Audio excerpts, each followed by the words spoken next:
So sometimes you'll pull out the plumber's putty and it's just going to be hard and unworkable. This is not what plumber's putty should be like.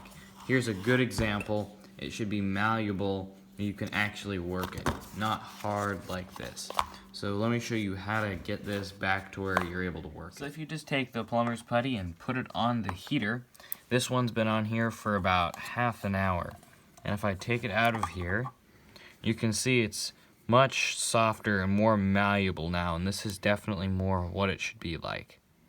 So now you could go ahead and use this on your drain to create the seal, and this would work, but since we have good stuff here, we're gonna go ahead and use this. But in a pinch and you don't have this, this does work, and we've definitely done that before. So now what we're gonna do is take out a good piece of the plumber's putty here, and what we're going to do is work this into like a snake. So it's kind of like working with a Play-Doh, but we're just gonna roll this out until it can wrap all the way around in the drain here. This is just kind of a hard part here.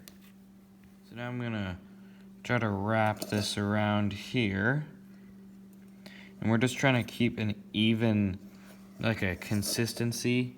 So I'm just gonna try to smear this so one spot's not much thinner than another.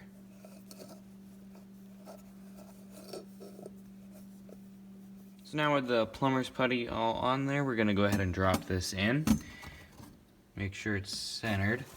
And one important thing is whenever you're putting this on and we're gonna tighten that, it's gonna squeeze out a little bit along the edge, but you never want the metal from the sink and the metal on the drain to touch, because once that happens, you're no longer gonna have the seal and it's gonna be able to. So now we're gonna go ahead and put this rubber ring on. This was on here before. And then this metal ring here that goes on top of that.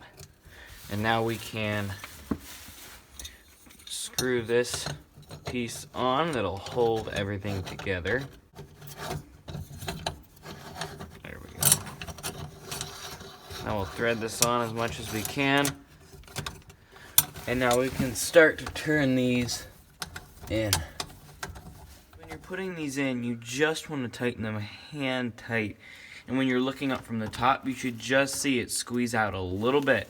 And then once that's there, then you know you've tightened it enough, because once it reaches metal to metal, then you've lost your seal. Now we can go ahead and put this in, and we haven't totally tightened these as far as they can, to the point where it's squeezing out yet, because if once it moves, we don't want to be breaking the seal. So I'm just putting this on. I have a pair of pliers on top. If you look at those, and that's what I'm going to use, and I'm going to hold that, and now I can really tighten this nut here. Now I'm going to tighten this nut down, get it nice and tight so it's not going to come off. So now we'll go ahead and center the plug where it should be. It's important that it's centered. That would be a bad mistake. So now we have it centered, we can go ahead and tighten. Now we'll go ahead and start tightening these bolts.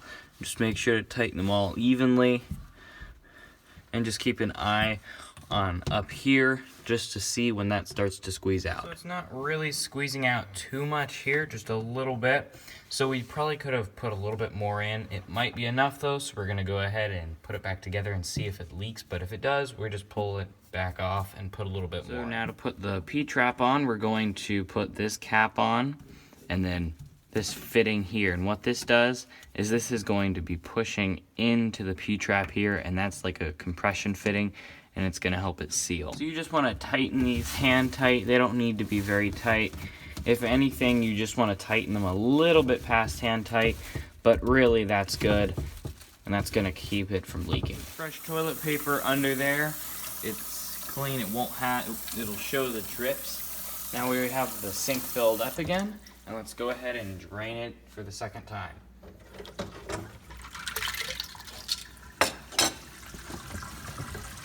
So if we look under here, I wiped off the pipes just to make sure there's no water left on them, and just keep an eye and see if it's dripping anywhere. So far I don't see anything. Now we have everything checked and it isn't leaking just by the first look. We're going to leave this toilet paper under here overnight, and as we use it, we'll tell if it's leaking at all. But it's much better than what it was before. We're getting good grip. Before, we were only getting like a 1/4 inch of grab on that pipe, which is why it was leaking. But now we can go ahead and put the tools away and just kind of clean up a little bit.